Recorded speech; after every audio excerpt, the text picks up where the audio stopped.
One day, a strange man-eating plant suddenly came to life. The creepy part? The first thing it noticed was a girl standing nearby. When it realized its owner, Rohit, wasn't paying attention, it opened its massive mouth and lunged at the girl, ready to bite her. But at the last second, Rohit spotted it and stopped the attack, preventing a disaster. Over the next few days, the plant grew at an unbelievable rate. Before long, it was taller than Rohit himself, and as it grew, so did its hunger. At first, a few drops of Rohit's blood were enough to satisfy it, but eventually, that wasn't nearly enough. One day, while Rohit sat worrying, the plant suddenly spoke. Rohit nearly jumped out of his skin, but the real shock came when the plant said it wanted human flesh for dinner that night.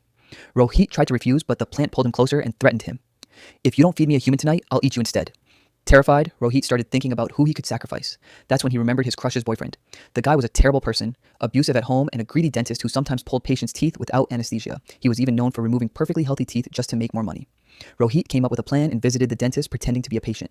But suddenly, the dentist suffered a severe asthma attack. Seeing an opportunity, Rohit overpowered him and brought him back home. However, the plant wasn't easy to please. It demanded that the body be chopped into small pieces before being fed. Just as Rohit was cutting up the corpse, his boss unexpectedly walked in and saw everything.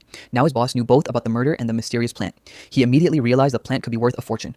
The boss threatened Rohit. "Give me the plant or I'll tell the police you committed murder." Rohit was scared. The plant wasn't. The moment the boss turned his back, the plant snapped forward and swallowed him whole in a single bite. But even that wasn't enough to satisfy its hunger. Rohit finally realized he couldn't keep killing people forever. Frustrated and angry, he slammed the door and stormed out of the house. That made the plant furious. It picked up a phone and dialed a number. A short time later, Rohit's crush, Neha, arrived at the house. The plant planned to eat her to teach Rohit a lesson. When Rohit found out, he rushed back home. But what he saw left him speechless. The plant had created dozens of smaller plants and it could now walk using its roots. Rohit knew the situation was completely out of control.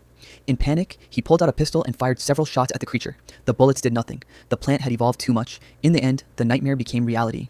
The plant grabbed Rohit and swallowed him whole. He became its next meal. But the horror didn't stop there. The baby plants were eventually sold to people in different cities. Little by little, these deadly plants spread everywhere, and before long, entire cities were being taken over by the terrifying man-eating plants.